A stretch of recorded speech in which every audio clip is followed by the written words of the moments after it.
heard by the Village of Romeo Board of Trustees on Monday, January 8th, 2018 at 7 p.m. at the Romeo Community Center on Morton Street, Romeo, Michigan.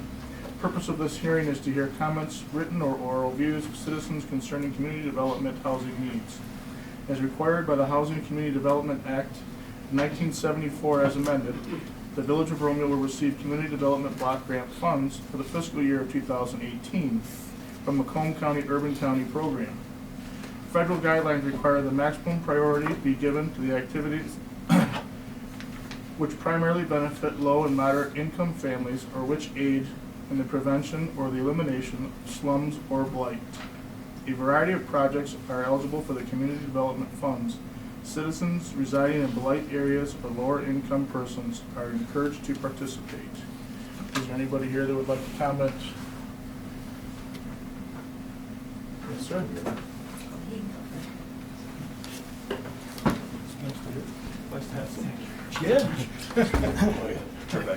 Good evening, ladies and gentlemen. My name is Richard Rosenberg, and I'm here on behalf of the Samaritan House organization. I think most of you are familiar, at least at some level, with our activities. We have the physical building located down on Van Dyke between 28 and 29 Mile Road, where we have a building which houses basically our administration staff and all of the facilities required to distribute food, emergency food in the community. Our service area is basically northwest Macomb County, so we go down into Shelby Township a little bit and then back up through Romeo, Bruce, and then over as far as Ray and Armada Townships. I'm new to the board of directors, so I'm not sure I know everything about the organization at this point in time, but basically we provide emergency basic needs for those low-income families in our community. We work with about $100,000 in the total cash budget, if you will, and it comes from our block grant money and other grant monies from our fundraisers, which include a golf outing in the summer and then a spaghetti dinner that's coming up here in about a month. And then we also get a large amount of cash donations from members of the community. With that, we provide over $300,000 in-kind food aid. And maybe more importantly, we serve as a resource center for families that are having financial difficulties that qualify as very low income to provide services for what's available at the county level or the state level for them so that they can kind of coordinate everything. So we serve as a resource point to try to bring as much together in those families as we can.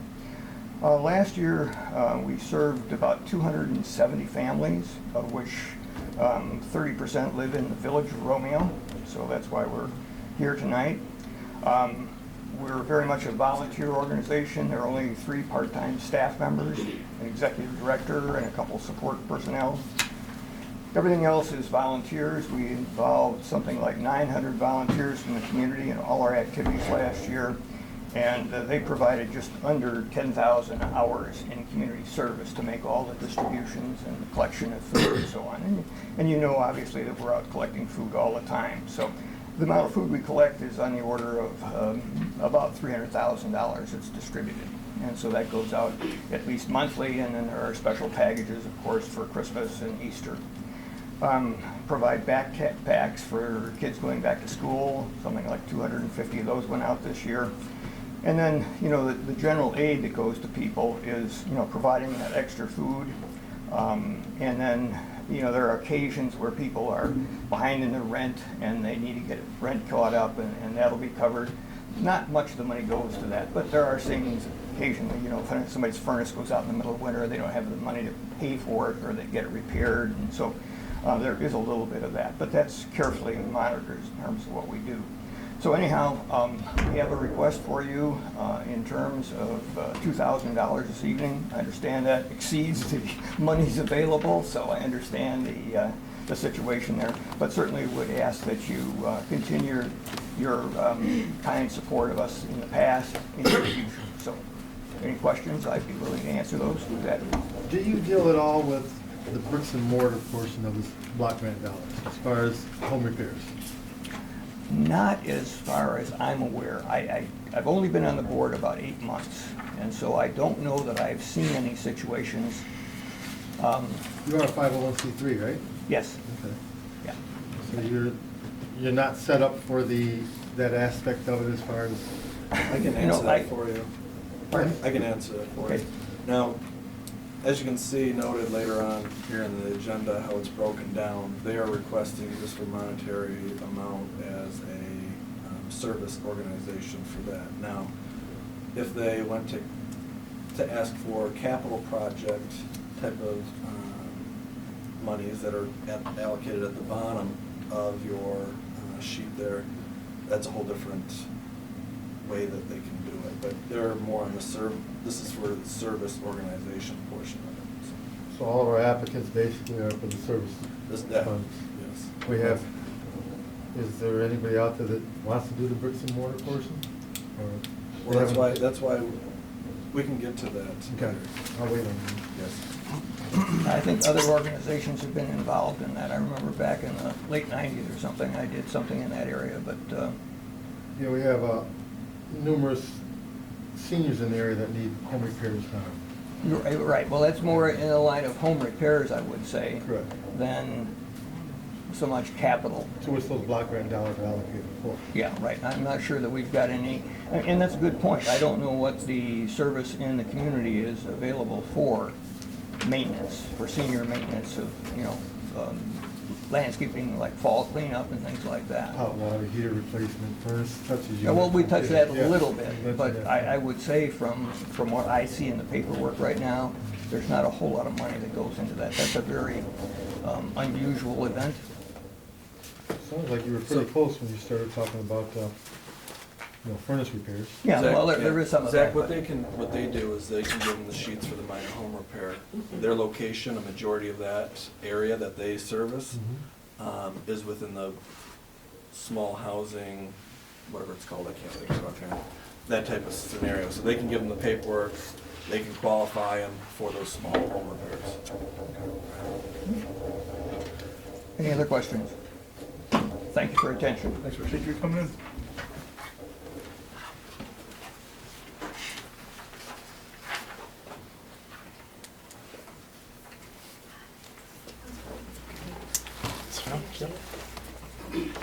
Okay. Hi, everyone. My name is Brianna Bentley. I'm the volunteer coordinator and intern coordinator at Care House, Macomb County's Child Advocacy Center. I don't know how many of you are familiar with us, but we are located in Mount Clemens. We're one of 34 accredited child advocacy centers in the state of Michigan, serving over 53 counties, and we're one of over 800 in the United States. So we collaborate with law enforcement jurisdictions through Macomb County, Children's Protective Services, Macomb County Prosecutor's Office, mental health professionals, and then medical professionals, including Turning Point Sexual Assault Forensic Nurse Program, as well as other child welfare agencies. Through referrals from law enforcement or Children's Protective Services, our services are focused on child victims of sexual and or physical abuse and their families throughout Macomb County. So we've provided services to over 800 families each year, and we've been in Mount Clemens since 1996. The main goal of our Child Advocacy Center is to minimize the stress and trauma that is associated with the child abuse investigation. So we do that for the child and their family, non-offending family members. So our main purpose is to provide support to begin the healing process for everyone, but also to help the child and the family members through the actual investigation process and the different phases of trial, if there is one. Brief overview, we're a child-friendly, family-centered facility that coordinates a complex investigation and support services for these children. Key component of our program is the coordinated forensic interview that we have at Care House, where the whole team, which would be the prosecutor, the detective, our counselors, and other people, they're able to gather in a separate room and observe the interview taking place through a live wire feed from one of our trained interviewers that's trained to talk and speak specifically with children about trauma. And the reason for that is so the child doesn't have to be re-traumatized telling that story 5, 6, 7, 8 times to all the different people, police department, maybe school principal, and then the nurse, and so on and so forth. They're able to come to Care House and do it that one time, and everyone can get the information that they would need to continue an investigation or go on from there. And then after that is when we offer our counseling services to the families and the children. The whole point is to reduce the trauma, like I just said, by eliminating the need for them to repeat the story and then relive the details of it. We offer crisis counseling, parent and child support groups, trauma-focused therapy, child safety assessments, family advocacy, access to forensic medical exams. We don't do them in-house, but we have access to them for the families, and then referrals to other community services should they need it, and that's for anything. As designed by the Council of Macomb County for the Michigan Trust Fund, Care House, we also offer abuse prevention information and trainings, and that can be for anyone. We've done it for teachers, for just community members, and that goes to any professionals that might work with children, and that's for anyone in the entire community, Macomb County. All our services are free of charge. We're a 501c3, so we don't charge the family or their insurance companies for any of the services they come to Care House for. And actually, starting this year, it's our 22nd year providing services in the county, so we're very excited to announce that we are going to be opening a satellite office in Warren so that we can assist more families. Right now we have quite a bit of a wait list for both counseling, and the interview schedule is kind of, we're scheduling far out. So this way we have a second location to do those same things, so we are able to help more people at the same time. Our doors opened in '96, and since then we've provided services to over 6,400 children. 58 of those children resided in Romeo. In 2016, we provided forensic interviews and support services to 510 new suspected child victims, 4 of which resided in Romeo. 2017, we provided interviews and support services to 606 new suspected child victims. 1 of those resided in Romeo. We received 185 in CDB funding from Romeo 2017-2018 year, which helped us to provide services to one family. So this year, we respectfully request the consideration for funding for the amount of $1,200, which would help us to provide support services for 2 child victims and their families that reside in Romeo. So we always welcome calls. You can check out our website, Facebook, all social media. If there's any questions I can answer for you guys right now, I'll try my best. I'd be happy to. No? Okay, great. Thank you so much. Thank you.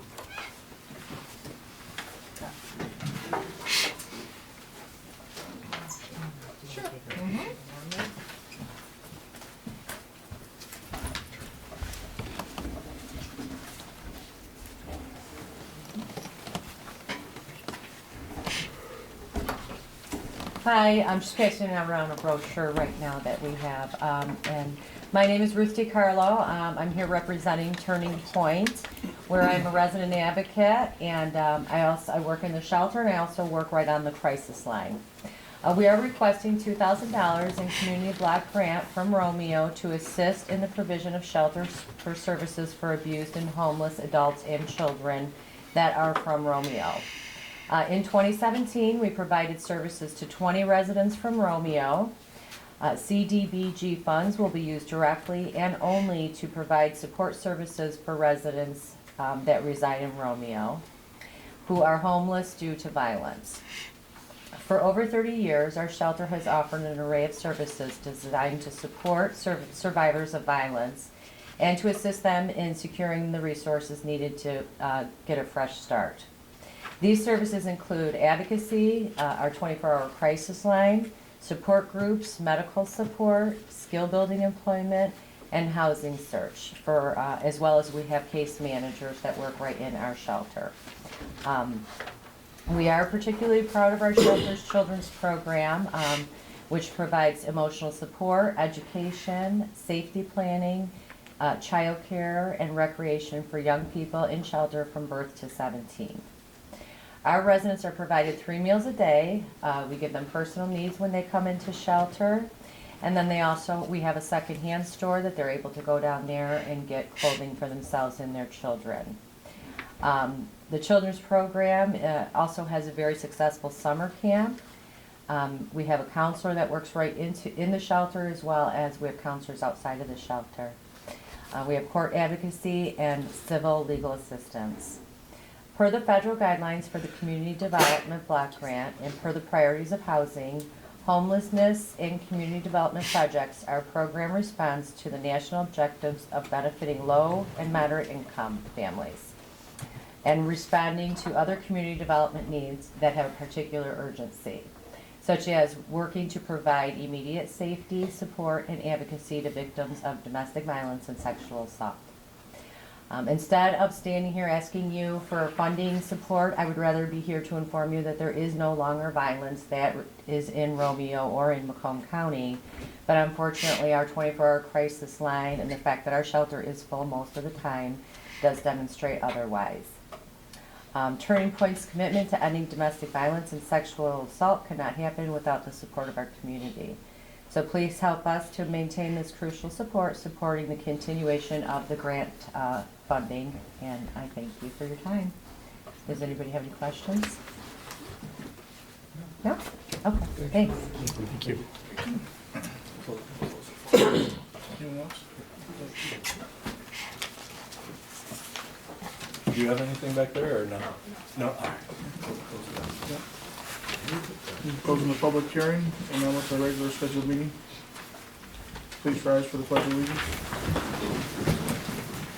I pledge allegiance to the flag of the United States of America and to the republic for which it stands, one nation, under God, indivisible, with liberty and justice for all. Mike. Bartholomew? Here. Edwards? Here. Talbot? Yes. Park? Here. Malzahn? Here? Poznanski? Here. President Siegel? Present. Everybody here?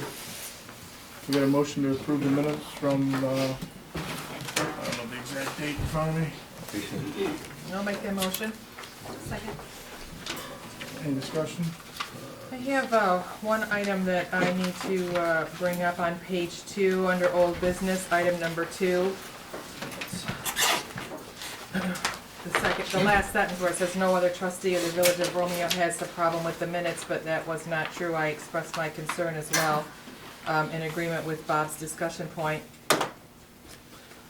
Again, this is a perfect example of being printed in the newspaper already where the minutes are incorrect. Was this printed in the newspaper? Yes. Okay. Yes. How do you want me to read it? Well- Only? Well, Trustee Malzahn? for certainly that the last sentence should just be struck out of the I'll whole take it all up. the whole thing. But it again, it leads back to the other problem, and I don't want to discuss the minutes any more than anybody else does, but it's printed in the paper that way, and it's incorrect. When we specifically asked for just a synopsis to be printed, which this is not a synopsis, there was no motion made, there was no vote taken, it shouldn't be included in the newspaper. It should be included in the minutes, I'm not arguing that, which should be on file at the Village Hall, but not printed in the newspaper. So from now on, any discussion will be discussion. Per the resolution that we made, Yes. the minutes would have the motion and the votes of what happened at the meeting. And then a full copy of the minutes are available for request. So what they will see in the paper is the actual business. There's not any, shouldn't be anything that's subjective in there. It should be just what the motion was, and We're I not guess it's discussing the possible. minutes. We're not discussing it. Are you happy with the changes? No, but I'm Striking talking the last about, sentence? we're talking about the issue, Yeah, I know. why I'm that's a not talking problem. about the issue. Did you Approve them, approve them? yes. You approved I that? missed it, because I missed that as well. I didn't know that. Because you should be the one that would, I you're didn't kind know of the that she's- gatekeeper I of didn't that know that before she it goes said in the that. paper. She disapproved it. When I asked thought that, it was- when I it was asked when silent. there was nobody, did anybody else have an issue? No. It was silent. So if there was an issue, I missed it as well. Okay. I guess we can go back and look at the tape. No, but it's if there not even, was an but it issue- doesn't matter to that. What there was a resolution that we did a couple months ago where we really discussed this. And I mean, we even painstakingly read I back know, the that's why we're motion. not discussing it again. Are you happy with the changes, with the striking of the minutes, with the striking of the last line? Can I Yes, get an that's approval with fine. the minutes, with the striking of the last line? All in favor? All in favor? Aye. Any opposed? Can I get a motion to pay the bills? So moved. Support. Any discussion? I just have a couple of quick questions. I noticed obviously we bought some salt, much needed. I don't know, how long is that supply supposed to last? Well, we go, well, which one, more, the, Depends on how much it snows. Right? see, we get into a, what is it, contracted cycle? I mean, Mr. Bailey always asks where we split half and half, or, you know, it's, you can't count the poundage out per ton when you order, what, 50 tons? 50 at a time, yeah. So, like last year, we were light snowfall, alright, but we still under a contracted amount, so it kinda continues to go. I just wasn't sure how much this was actually purchased. It just says that it was Oh, for the salt, Morton so. Salt bulk, safe salt is for our sidewalks and stuff. Correct? No, not from Morton. The safe salt, the safety salt? That comes from Washington Elevator for the Oh, okay, sidewalks. I got you. The Morton salt is for the street. Because we had the 14. A couple pallets or something, a few pallets? Yes. Okay. So we haven't blown through it all just yet? No. No, Hopefully we will. Yeah, the first Yes. snowfall, I think. no, I was think we have 350 tons allocated for us. Okay. It's a lot of salt. How much we use? Just, so, not that it's been harsh, but it's been Just harsher how than much last snows. year. I'd have to look. Just curious. On page 5, where the check register begins, I just have a question on 3 items. I know that the Hubble, Roth and Clark stormwater payment of $51,901.33. Is that our total liability up to this point? No, what we do is we send all the totals and all that type of stuff back to the state. And then we get reimbursed for a good majority of that, up to our match of Pay 10%. $40,000 of that 1.2 or 1.2 million that we got in the grant, somewhere. around Okay. that. So we'll get reimbursed for We this? are reimbursed, right? All right, normally it comes when we reimburse, or we ask for reimbursement, it comes within a week. So it's automatically deposited right back in the sewer account. Okay. I see a check for account temps for Renee Toft for $1,110. Was that for temporary, who was that for? Mr. Jan turned in his pencil and eraser and is retired. As he was going out, he wanted to make sure to grab the best person possible to handle the bookkeeping, which account temps is where he came from. And Toft is our new Mr. Jan, so. Okay, so we have to still pay the temporary agency versus just rolling that into payroll? Only for the time being until the end of the month, so hope then it'll decrease in the amount, so. But Renee's doing a phenomenal job. She does all the stuff that you're looking at right now, and it's good. Okay. Really good. And then I noted the Stewart, Bavay and Whipple audit bill of $19,000. Is that the total invoice for the year, or? No, we still have the it's 22,000 and some change. Slightly more, just a little. Plus 2 of that are gonna be reimbursed, 2,000 of that's gonna be reimbursed by the state because the state decided they're gonna do an Act 51 audit on every community, which was so time consuming an effort and probably so much complaining. Halfway through our portion of that audit, the state said, we're not gonna do it anymore. So they are reimbursing us for the 2,000 from that portion of that audit. So it's Okay. 19,000 minus 2, we'll be getting 2 back, and then we're still owing up to the 22 and some change. And does that include the DDA portion, or does the DDA invoice separately for theirs? DDA is invoiced separately. I think it's about 1800 I thought bucks or that we something like paid that. it and then ultimately got that back, but I couldn't recall. Okay. No, it's normally about 1800 or somewhere around there. I'm not about 1500, 1800. I'm not sure. Well, I'm doing it from, I can't remember for sure, So ultimately, it looks like 21 or 22,000, something like that. which just if anybody is interested, I just double checked the RFP and it was scheduled to be about 24,000, so we should be good from what this year was projected to be at. I'm sure it'll be close to whatever that RFP was. Yeah, Oh, because we checked. well, I checked it before I came, Yeah. so I thought it was 22,970 or something. Because for the first 3 years, I think it's the same, and then it goes up by. And then it went up by a little bit, yeah. Okay. All right, that's all I. Roll. Anything else? Roll call? Bartholomew, Yes. Edwards, Yes. Fowler, Yes. Hart, Yes. Nelson, Yes? Poznansky, Yes. President Sigel. Yes. Reports and communications. Well, shoot, we have had all 7 days between the meeting. Just a couple reminders. Waste management schedule. Everybody, there's a lot of people that call in during the holiday. Just a quick note: if the holiday falls in the weekend, there's no change in the pickup service. If it falls within the week, there's that 1 day of delay. And then also another reminder is that please do not put your snow in the street, push or blow it into the street, and or plow into the other neighbors' properties. That's a big issue that we get every snowfall, and then moving forward, it's gonna be the exact same. So no pushing or blowing snow into the street. But if you just go. Yeah. You can throw it at your neighbor. Throwing it back in the driveway, you know, you gotta push it right back where it came from. I was It's- just putting that out Isn't that there. kind of the same thing? That's when you push it over on the other side. Yeah. Yeah, but that's really hard. It's the same. Technically not your driveway at that point. Yeah. It's really hard and heavy at that point. We understand you have to say that. I have nothing to read there. Any committee reports? Do you have anything to report on? I mean, we were gonna meet the first week in this month, and I never heard anything back. I had sent an email out to everybody in between Christmas and New Year. Well, after today, I was gonna try to get some timeframes scheduled. It's just been that rush in between trying to get everything done, all the different end of the years, different things like that, so. So can we commit to getting a meeting Yes, we'll set up before the next meeting here? Yeah. Okay. Maybe a little bit of time between this one.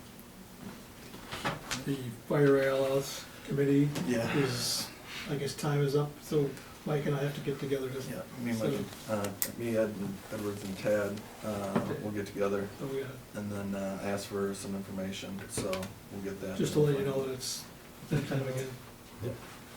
Already. It goes fast, Public forum, if anybody like to have any comments? because when I got that email, I was, Approval of the agenda with any additions or deletions? I'll make a motion to approve the agenda. I'll support. All in favor? Aye. We have a meeting. 2018 Community Development Block Grant Donation. I'll make a motion to approve as presented. I'll support. Any It's discussion? a shame they just keep Oh. so reducing what's the with the amount. 7,500? Well, Yeah. let me talk about it, hold on. It was President Sigel. All right, so every year we get allocated less and less. Right off the top of our service portion, or public service, $750 goes to chore. Now, Zach, you asked Richard about services such as plowing or snow, or lawn maintenance or anything like that. Well, Roof hold on, repairs I'm just telling you, I'm- a portion of that, that's what chore goes to. Okay. Right, so right off the top of our allocated for public service, Macomb County is requesting $750 for that. We have to give it to them, all right, whole. Now, subtract that from what we were allocated, we are only left with $1,750 to divide between the 6 different entities that requested today. What I did was from that amount that we get to the It should be 10,000, not 10,100. The amount that we are allocated, I gave a percentage to what they requested. Over the past few years, it's been the quickest and easiest way to do it. So what we have here in front of us is for Care House, $206. McCrest, $652. Samaritan House, $346. Turning Point, $346. Helping Hand, $171. And Interfaith Caregivers, $29, which equals our total of what the remainder of what our allocation for public services were, which is $1,750, which makes it 100% of that total. Moving down to the capital projects with the block grant money, Parks and Recs didn't submit in time their block grant money for projects. We asked if they could put that through. They are unable to because you don't want to set a precedence for it. So later on, as the time goes by, we're going to look to see if we can help them later on with the block grant money in the year. But as you can see here, minor home repair program of $7,500. Biggest thing is that we want to try to use this money.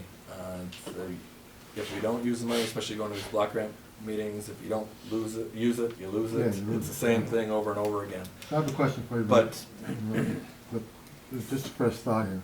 As far as the minor home repairs, using the money, does that mean that the applicants come to the village to make application, or is there a not-for-profit out there that's going to do the process? No, what the county does it. Okay, so All right, there's- so this is how the steps go. Okay. there we Because go. this was added without any type of information that I had to give the county.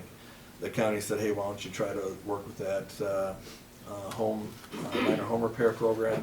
Everybody that works with that program runs through the county to make sure that they qualify The for it. application process, sorry. So if we prove tonight, I file the paperwork with the county to start the ability for people throughout the community to ask for this money for the minor home. Okay. So, But they ask the county. yeah, we have the paperwork for it. I fill out the first segment of it, and then we do all the administrative. That's why our allocations have come down, because the county takes a portion of all the block grant money. I think it's 25% of all of it for administrative fees for this, because the administrative fees cost a lot, time, effort, you still have to pay the people. So that's why everybody's dwindled a little tiny bit more. Yeah, the more that you have a need for it, the more money you'll end up getting. Yeah. So, grand total of $10,000 to approve, that's with the chore at the top of $750. I'll make a motion Oh, to. We already President have one. Sigela did, and Oh, we do, I'm I sorry. supported. Oh, okay. I digressed, sorry. Bartholomew? Should be Yes. $10,000, 10,101? No, it's 10,000, that was the, that was 10,000. straight. Okay. I'm sorry. Bartholomew? Yes. Edwards? Yes. Fowler? Yes, Hart? Yes. Melza? Yes. Poznanski? Yes. President Sigela? Yes. I just would say it's the fairest way that we could possibly do it. We check to see who's actually getting their money. Some groups don't collect their money, so we want to make sure to give it to as many people as we can. so applicants will call the village and the village will refer them to Macomb County. Yes. Okay. Yes. Michael Betcher and I can't remember what that was. Mr. Bailey, you have the floor. Thank you. Give you some more paperwork. This is a summarized version. Okay. Thank you.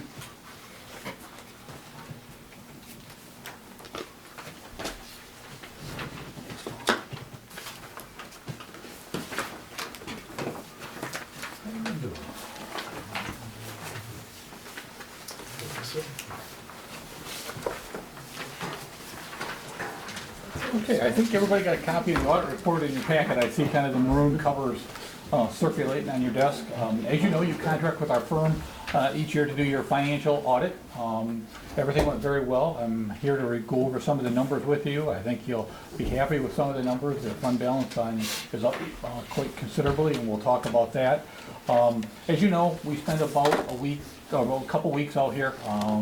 Usually first part of October, pull it all together. We have a draft meeting in December. We'll go through it in a lot of detail. We go through it page by page with your administration and just discuss everything page by page. Tonight, we're just going to try to hit the highlights. If you go in the table or that handout I handed out, again, it's a 70-page plus document, so it is a pretty lengthy document. One of the first things in the audit report is something called the Independent Auditor's Report. It's technically the only portion of the report that belongs to Stewart, Beauvais, and Whipple, and it's where we give our opinion on whether your financial statements are presented in accordance with general accepted accounting principles. Again, you have what they call an unmodified or clean opinion. That's what you're striving to get, is an unmodified or clean opinion. Before the end of the year, before December, your report's due 6 months after the end of the year. We actually push the button, and it's at the Michigan Department of Treasury. They are looking for that unmodified opinion when they receive it to make sure that you receive that. The next couple items we're not going to spend a lot of time with tonight, but I just touch on them just so you know they're in there. Something called the Management Discussions and Analysis. It's about a 6-page letter that kind of just gives some very summarized information about the village and how the accounting is pulled together. And then you have what they call the entity-wide financial statements. As I've explained in the past, you really have 2 sets of financial statements in your audit report. The commercial way of looking at the village and the traditional way governments have always reported. And really the major difference is you record the value of your buildings and all your equipment on the balance sheet like a commercial entity does, where when traditionally when you look at just the general fund, there's no capital assets or long-term liabilities, and that's the difference. And that's number 3, and that just is on page 8 through 11 of your audit report. And again, we put in parentheses the page number so you can get back to more detail later. At the bottom of page 1, Roman numeral 4, we'll start spending the time with what I call a fund financial statement, for the traditional way governments normally report. Your general fund there, you'll see as of June 30th, 2017, you had assets in your general fund of $984,500. You had liabilities of $67,694. So you had a fund balance as of June 30th, 2017 of $916,806. And you can see that's up pretty significantly from the 2016 numbers of $239,669. And we'll talk more about that as we go along. Number 2 is what they call the Statement of Revenues, Expenses, and Changes in Fund Balance, or the operating statement. For the year ended June 30, 2017, the general fund took in $3,225,000. You spent $2,763,000. So before you made any other transactions, you were $462,137 to the good. You sold a piece of property for $185,000 during the year. You also had a transfer in from the cable fund of $30,000. So for the year ended June 30th, you were to the positive $677,137. And you can see that compares to actual expenditures over revenues of the year before of $73,000. As usual, we try to give you some graphs. If you turn back to page 5, we'll come back. We always try to give you some pie graphs. The top first graph on page 5 shows your general fund revenues, where they come from. This year, about 56% of your general fund came from taxes. That's down considerably from 81%. But the intergovernmental went up from 13% to 35%. As I always talk about, one of the problems with pie graphs, when you change one piece of the pie, it affects the other. And because you got reimbursement for the personal property taxes, which goes into the intergovernmental piece of it, even though you think about it like taxes, and originally our firm thought it should go in taxes, but the state came out with their account number where they wanted it, and they wanted to report it as intergovernmental revenues. It's in that intergovernmental piece. So you got a big check from the state of Michigan for the personal property tax replacement that is now classified as intergovernmental revenue versus tax revenue, where it was in the prior years. But you can see about 56% is taxes this year, 35% intergovernmental, and then some very small pieces. That sale of assets was about 5% of your total general fund also. Page 6 just gives the same information on the expenditures for your general fund. This year, about 56% of your general fund budget is spent for public safety. That's up from 52% the year before. Your general government was about 16%, public works 14%, your debt service 6%, and then other just 8%.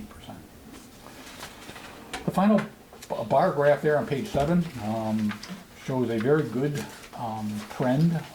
You'll see, as we've talked in the last few years, your fund balance has been very, very low. Yes, sir. The increase in the public safety, would that be the increase in what we're paying for fire and ELS? It would be, that would be part of it. Yes, yes, that would be part of it. Okay. Page 7, again, is a bar graph. You'll see, as I started to say, your fund balance the last few years, we've talked about being relatively low. This year, you did have a lot of revenues over expenditures, so that brought your fund balance up considerably. As we talked about back on page 1, your total fund balance as of the end of the year is up to $916,000 from $239,000. So a very good increase, and I commend you on that. When you look at it as a percentage, if you turn back to the page 2 of the outline, you'll see that's about 28.9%. Your unfunded, your unassigned fund balance is about now up to just under 29% of your annual expenditures, which is a lot more comfortable, so that you have cash flow as you need it. No brownfields in this. What's that? The brownfield fund, is that now part of the? That, not yet. No, No. it's not. Great, So that will be, 5. okay, that's another $500,000. great. There's actually, back on top of page 2, really 4 different classifications of what they call a non-spendable portion. That's just inventory that you had on hand, about $7,000. The restricted portion is just some grant money and some donations that you had that weren't spent at the end of the year, $10,914. And then the assigned fund balance is just what you anticipate using in your 17-18 budget, and that left your unassigned fund balance of $798,145, and that amounts to just under the 29% to 28.9% of your annual expenditures. So very, very good. You see that's up from 6.2% of your annual expenditures.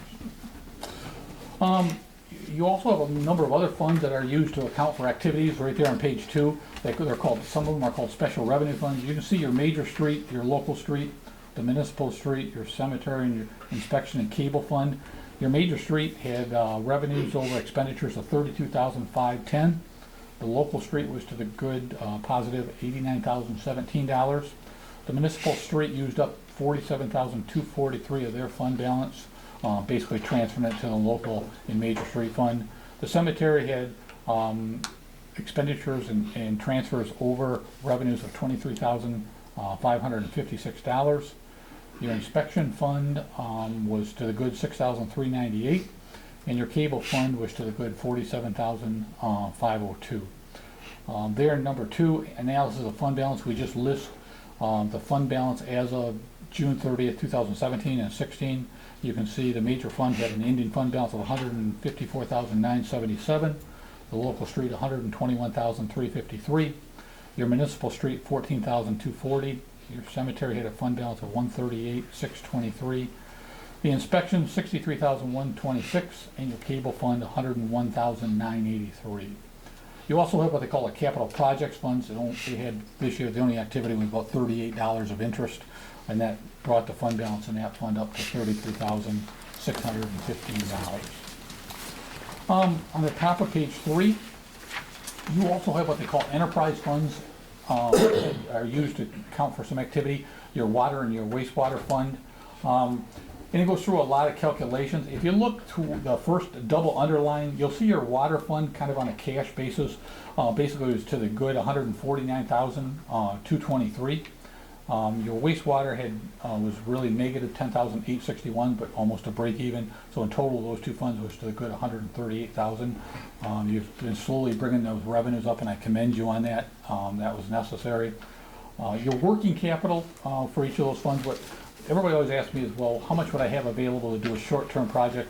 And if you took your current assets and paid off all your current liabilities, your accounts payable and accrued wages, how much would you have left over? Your water fund would have just under $400,000, $395,948, and your water fund would have $203,000. So not a lot of money to do projects, but it is heading in the right direction. If you look at it in the past years, they were lower than that, and it's slowly coming up. You also have what they call internal service funds. There's a couple funds, a motor pool fund and the retiree healthcare fund. And these funds are set up to service the other funds. The internal service fund handles the equipment that is rented to the major and local street in the general fund, in the cemetery program, and so forth. And it just shows revenues and expenditures. The motor pool actually was negative $4,680, and your retiree healthcare was to the good $84,074. Their working capital, actually, if you look at the motor pool, it'd be slightly negative on the top of page 4. It'd be, if you took all your current assets and paid off your current liability, it'd be slightly negative. But that's because there's a note payment in there that gets paid from the revenues in the next year, $7,163. Your healthcare fund would have $108,000 in it. We then list your DDA and your brownfield. The DDA took in revenues of $124,287, had expenditures of $163, so expenditures over revenues of $39,145. When you subtract that from the beginning fund balance, their fund balance at the end of the year was $118,604. The brownfield was $604. It just had a little bit of interest. I know that's the one of the things on your agenda tonight is closing that out. Mr. Hart, you already asked about that. What is not included with your general fund fund balance as of the end of the year. That's a very, very quick synopsis of the numbers. There's a couple letters. Just a Yes. quick comment on the bottom of page 3. The very bottom, the totals there, Yes. you add 84,000 and a negative Yeah, 4,600. no, there's something wrong. Yeah, there's a. Yeah, I think there's a transposition there. Yes. Math Yes. problem. Yep. You added, instead of Yeah, subtracted. the items should have subtracted. Yes, sir.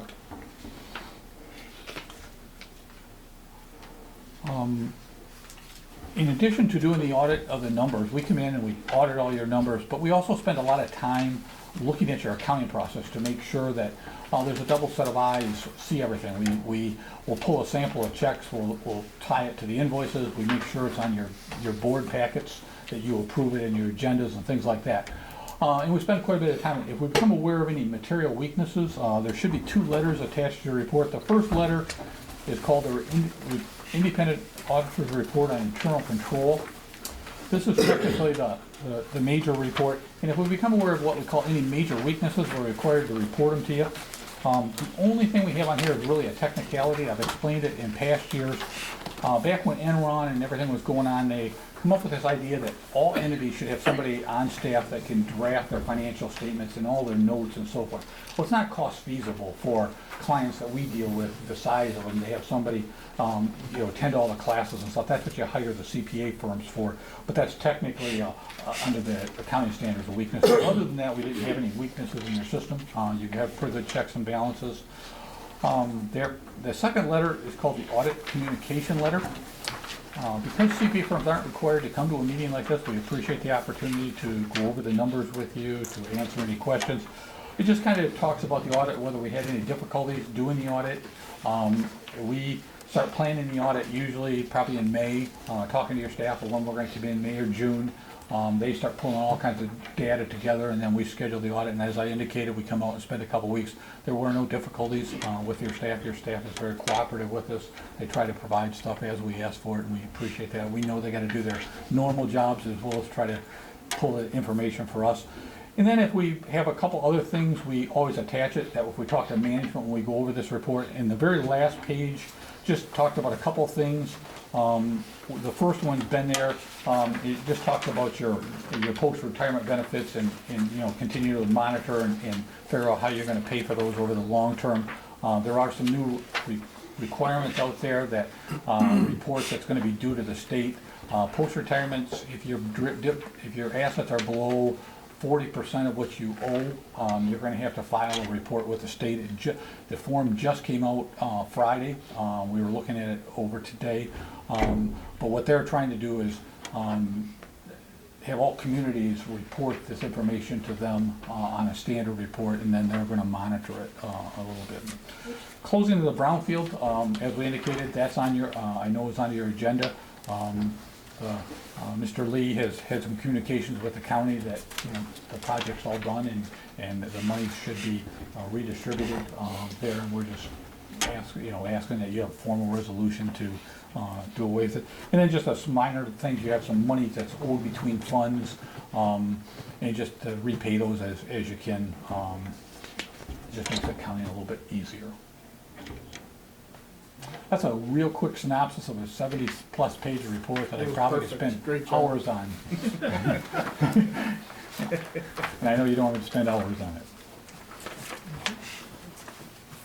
Any questions I can answer on the numbers, on the I letter? just Yes, had a ma'am. quick one with the retiree benefits. Now, is that extra form, is that something you guys are going to do for us? We gotta talk, it really is a pretty simple report. It really is about 10 questions, but we did take a look at it today. It just came out. We gotta talk to you whether you want us to. We don't have to pay you to do it, I don't want to pay you to do it. You probably would, we figure it's probably gonna be an hour's work, We want it to be. is what it's gonna be. answered But Yeah, that too. yeah, luckily it's not some major form that they sometimes come up with. They changed, as I indicated, when we're done the audit, we have to electronically transmit it to the Michigan Department of Treasury. They actually changed that form in the last year and made it a lot more complicated. I'm glad they didn't make this form quite as detailed or as complicated as they did that one when they made the change. A lot of document changes throughout the last couple of years. Yeah, they're trying to give a lot more electronically, as much as they can electronically, so they can just, check, see what boxes you checked, and they can kick out form letters based on that, basically. Okay. Any other questions? Thanks for coming in. Thank you, it's a pleasure to work with you again. Thanks, Paul.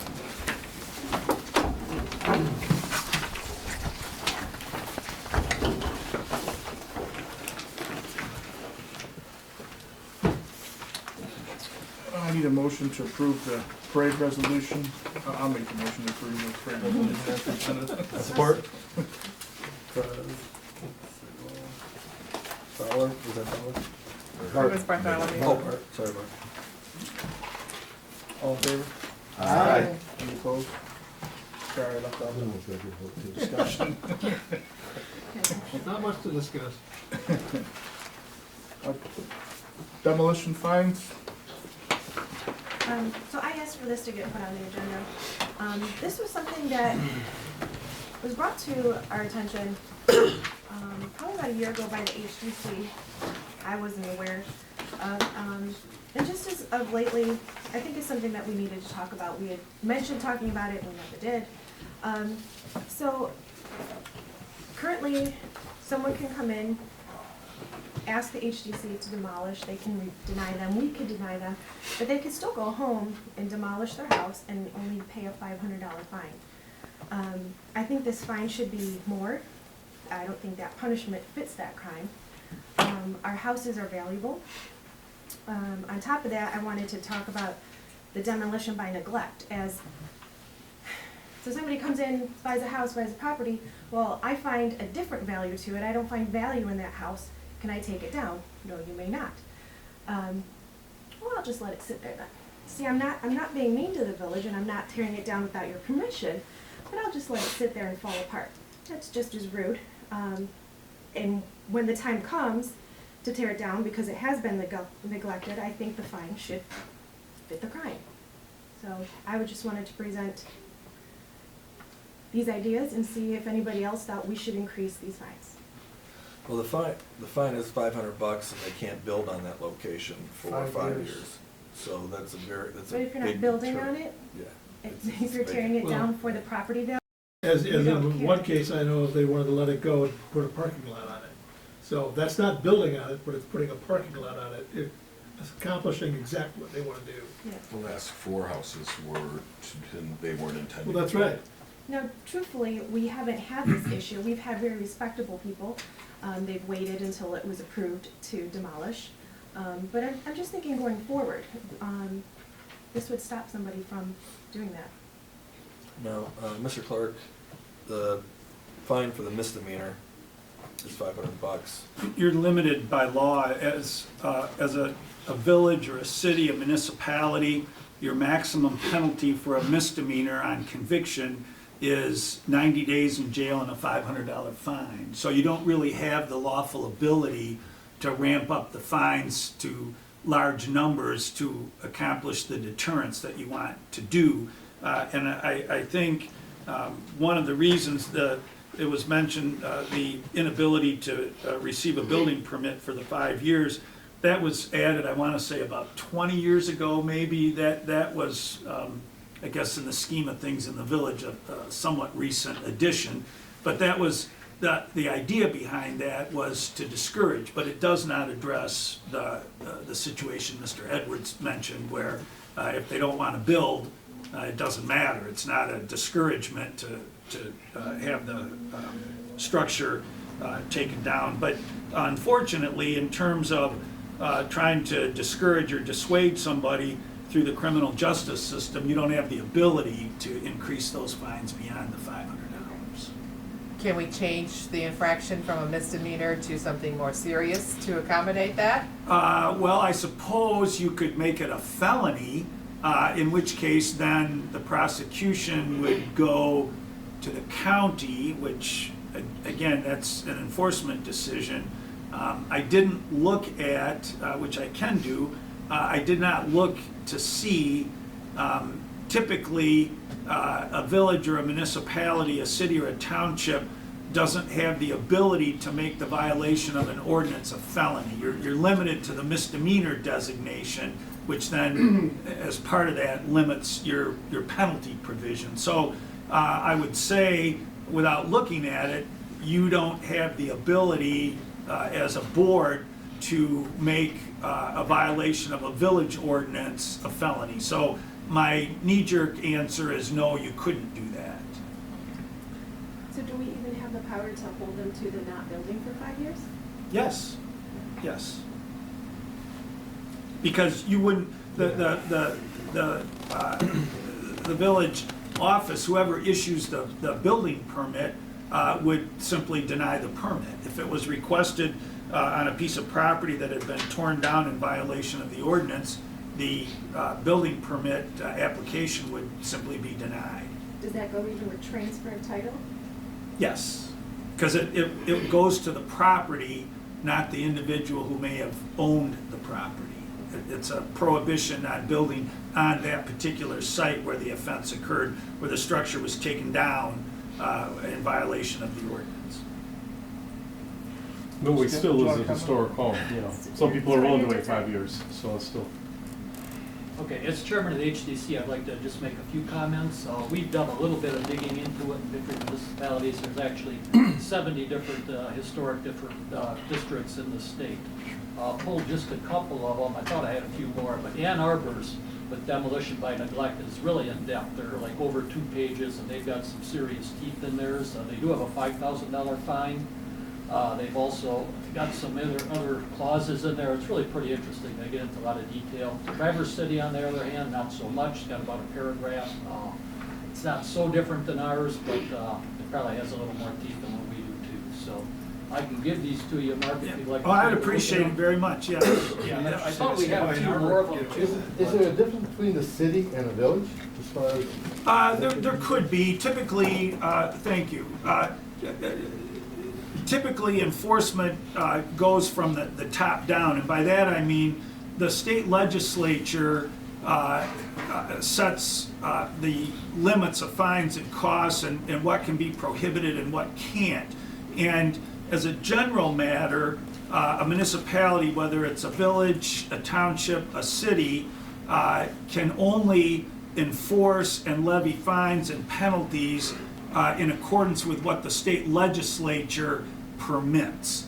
So you don't have the ability, by way of example, if you, the village has adopted the Michigan Motor Vehicle Code, whereby it writes tickets, drinking and driving, driving while license suspended. You don't have the ability to, as a municipality, to change what the state permits you to do.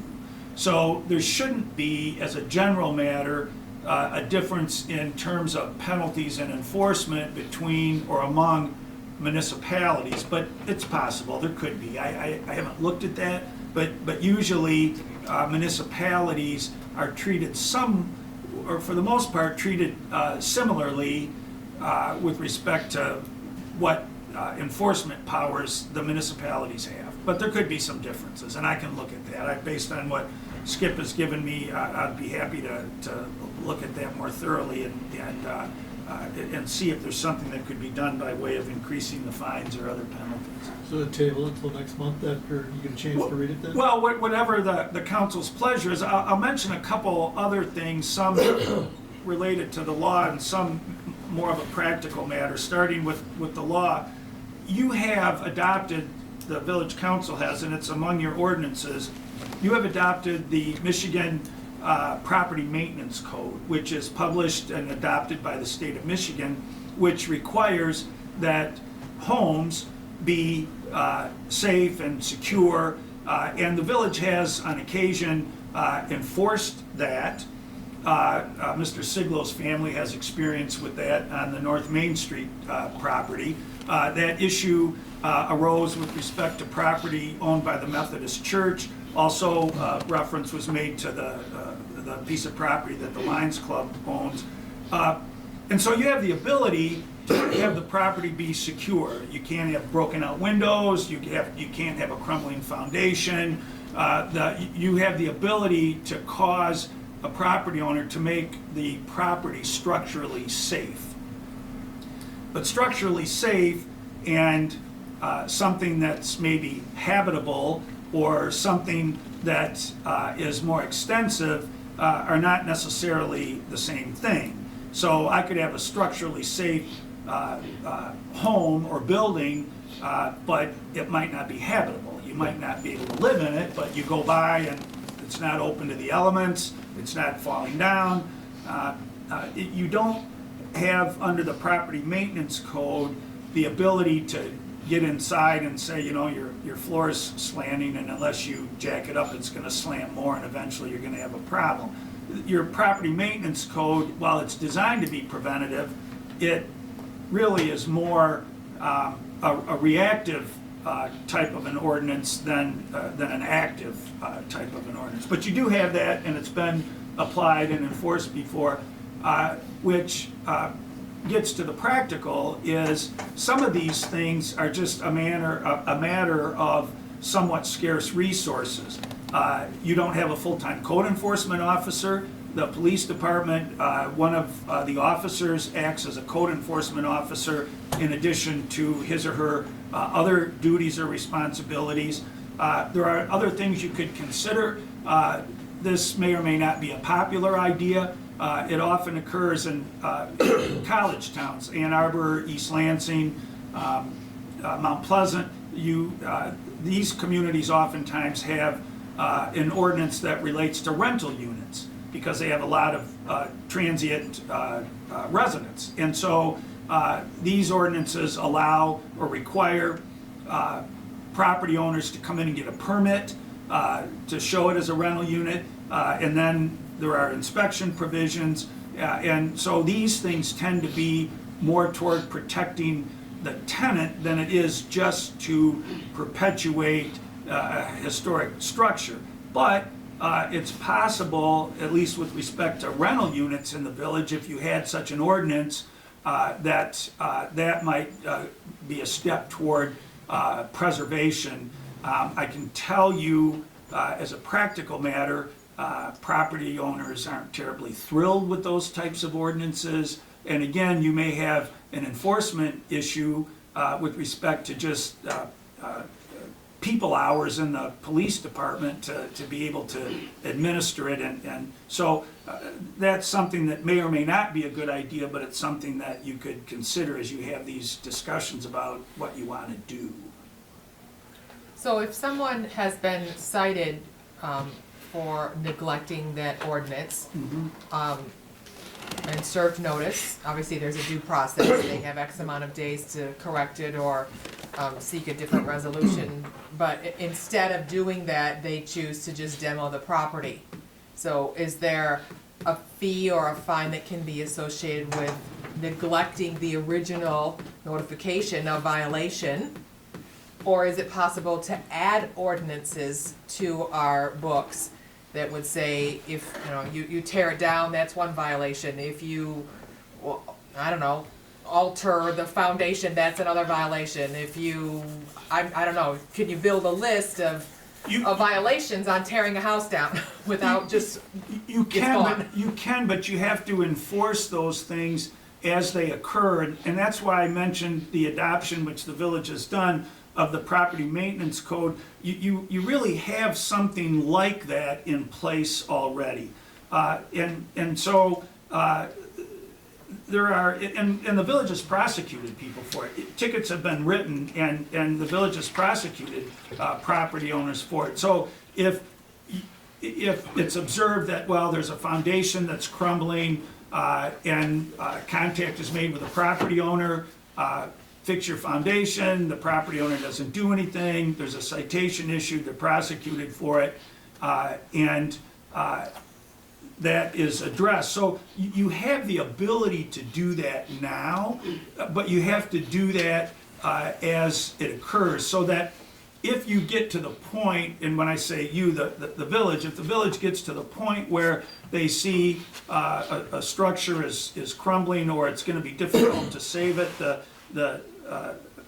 perhaps the textbook definition of demolition by neglect, if the village hasn't done anything from the inception of the deterioration to the point where it's beyond repair or rehabilitation, it's hard then and probably impossible to pile on with the penalties, because they don't accumulate absent citation. You can't reach back and say, well, we didn't cite you before, and we didn't ask you to do anything before, but now it's gotten really bad, so we want you to do these things. You can do that, but we also want to penalize you for not doing something before when we haven't formally requested that you do something before. You can't bootstrap uninitiated or unidentified violations. So I don't think you could.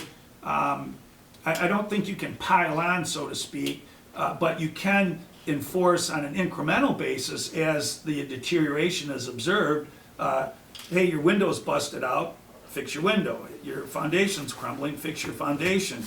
Your soffits have holes in them, and you need to fix those. And the village has prosecuted people for that. We've done that. Right, and so we cite them for those three things, then we prosecute them, and instead of fixing it, they just tear it down.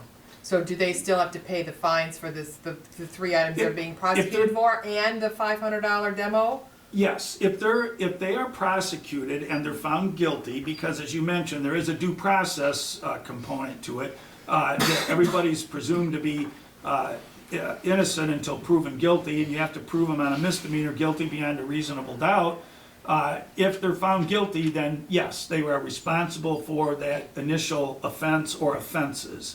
And if they then say, well, I'm tearing it down, they don't go to the HDC, they don't get the permission, then they would be charged with demolishing the structure without a permit, prosecuted for that. If found guilty, they'd be subject to the $500, and they could not build on that parcel for 5 years.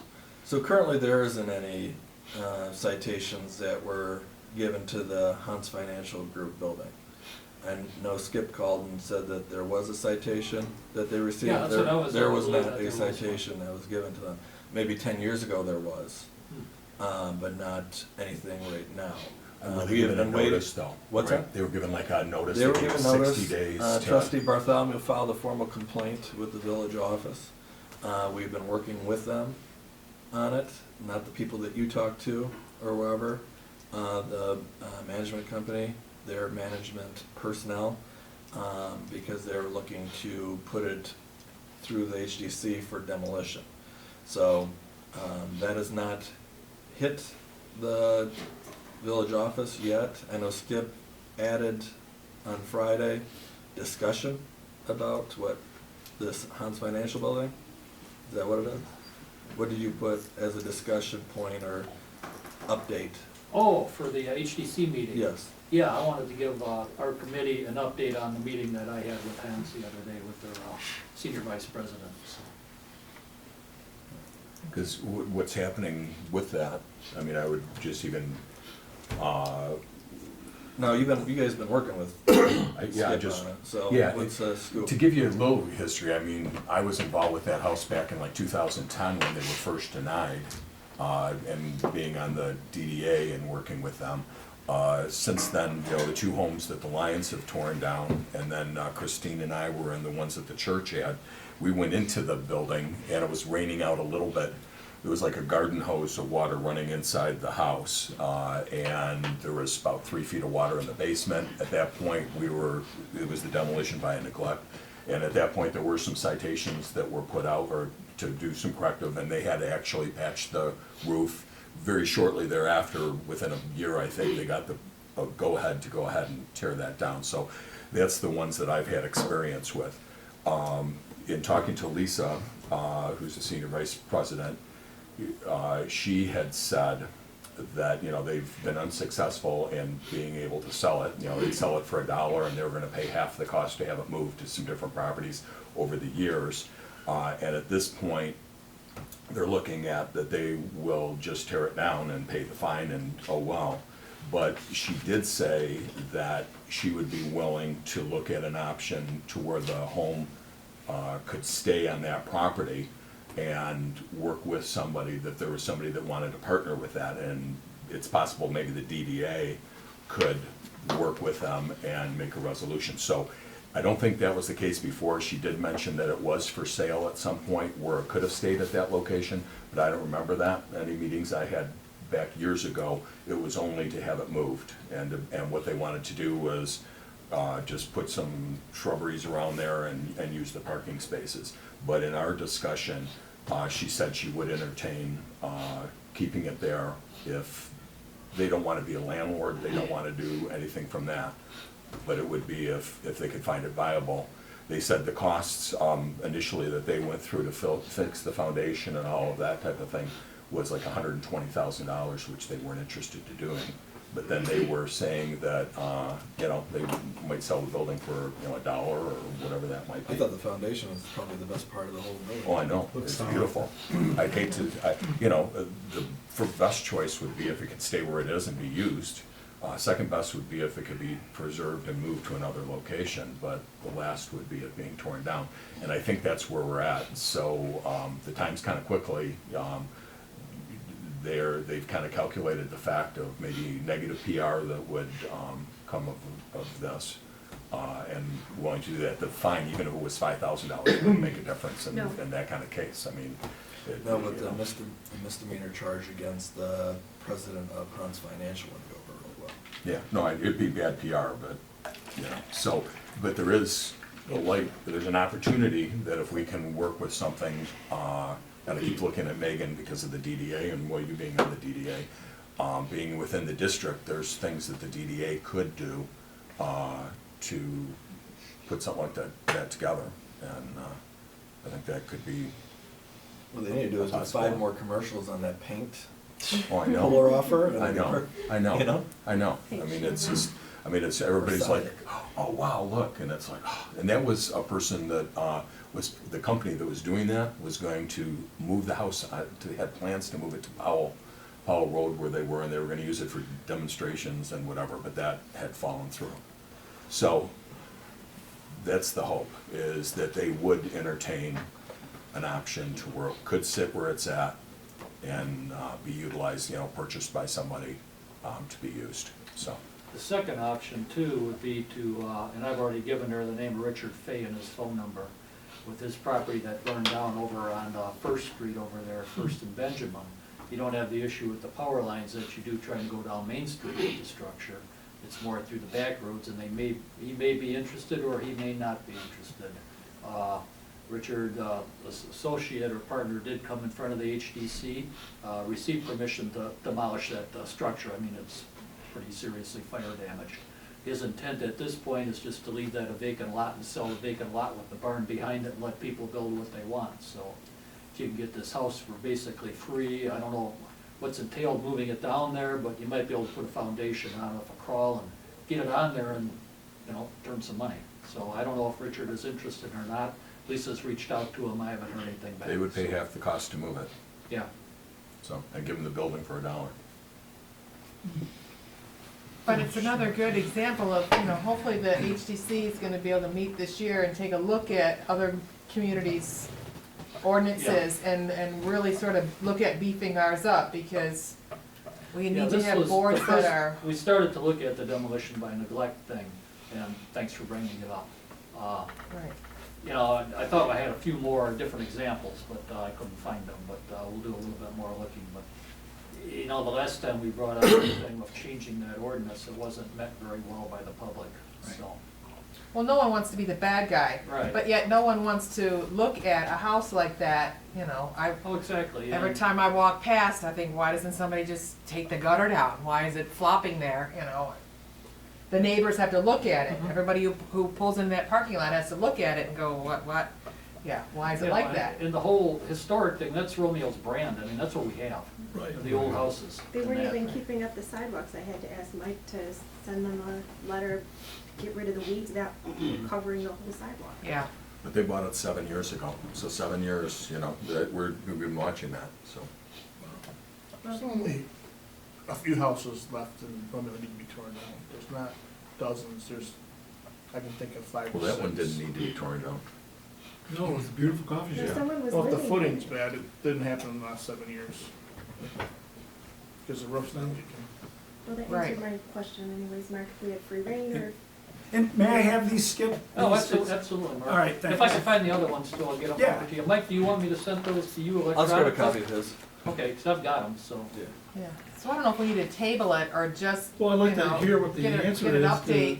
to, how A&R can get away with it, Right. and no one else in the state seems to be able to do that. I would assume it's city, Well, so- village. Yeah. Well, issues. and it may be, More without city. looking at it, those might be civil fines, and that's different than a criminal ordinance or something that criminalizes the activity. And if they do it on the basis of a civil fine, then the caps might be higher. And And that's it's- probably more applicable. Right, and the civil versus the criminal aspect of it, that's a judgment call, and you have made a number of your ordinances civil infractions. And the benefit of that is the burden of proof is lower. It's like a traffic ticket. It's by a preponderance of the evidence and not beyond a reasonable doubt. The officers can issue a citation. It doesn't require me as the village attorney to authorize a criminal prosecution, which now all your misdemeanor arrests do require that.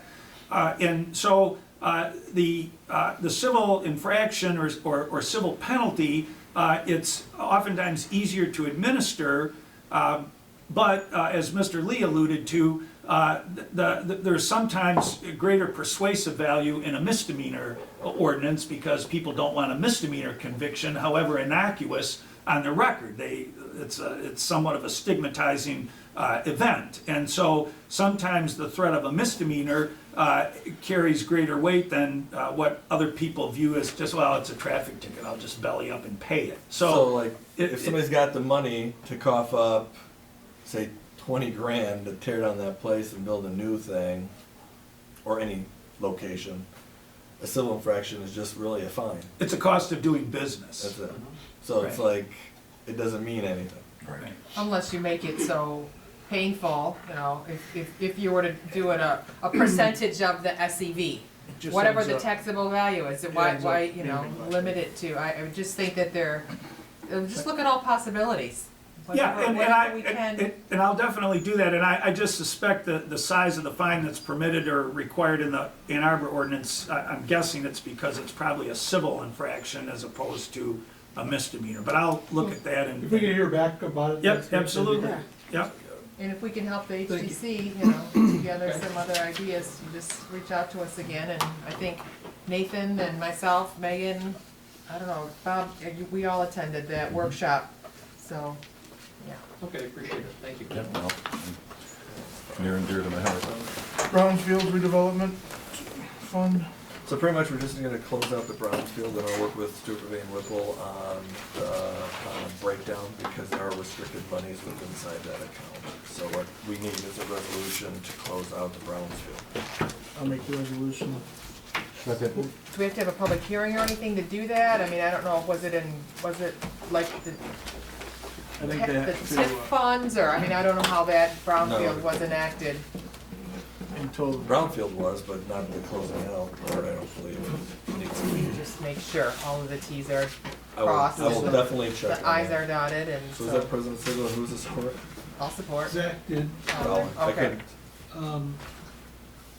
So I remember having a big deal on it. I mean, it was forced upon yeah, the cities and villages across the state. we had a big discussion on it, of course, but I We did think that, we right? just voted on it You and supported I'll it. check. passed I, through. I think the way it was set up, because the village could have administered the fund by itself under state law, the local municipality, whether it's a village, state, city or township, could administer the fund itself, but the county, got involved, and my recollection is when representatives of the county came, the village was the first one in the county to go with the county, to have the county administer the brownfield program. And that was kind of the selling point, was you'll be the first one, and you won't have the administrative costs, you won't have these attendant problems or administrative responsibilities.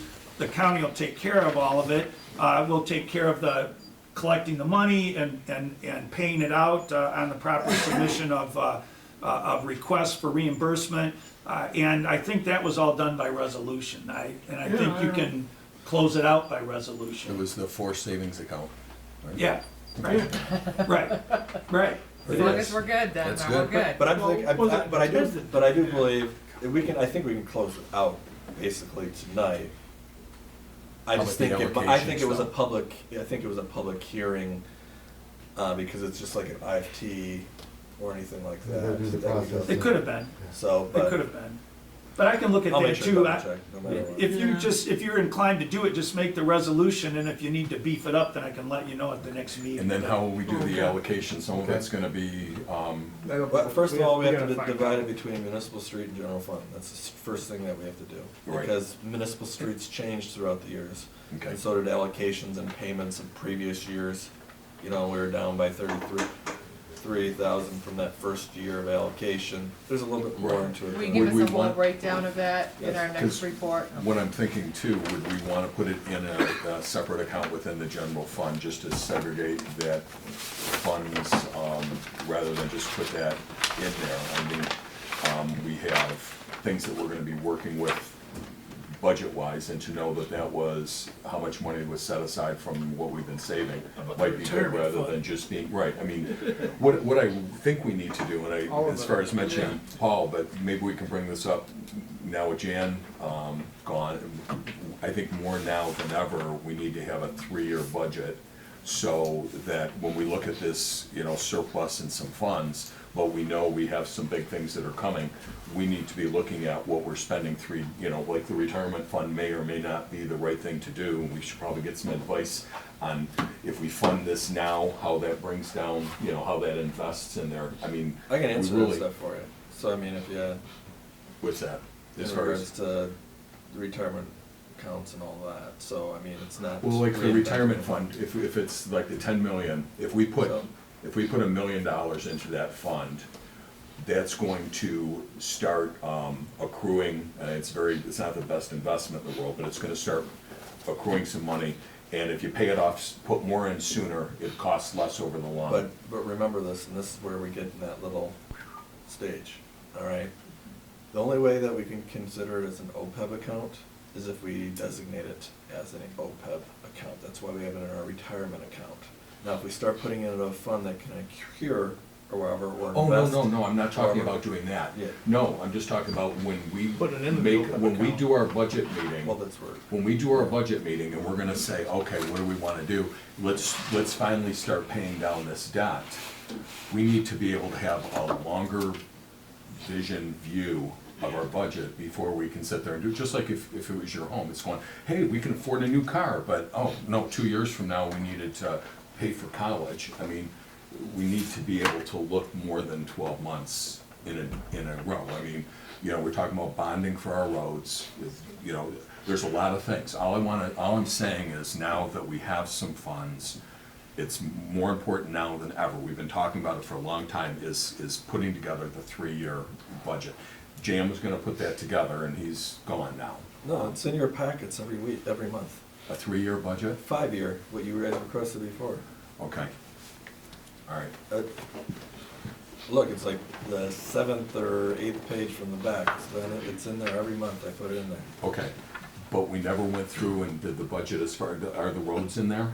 Is OPEB funding in there? Are any of those things in the 3-year budget?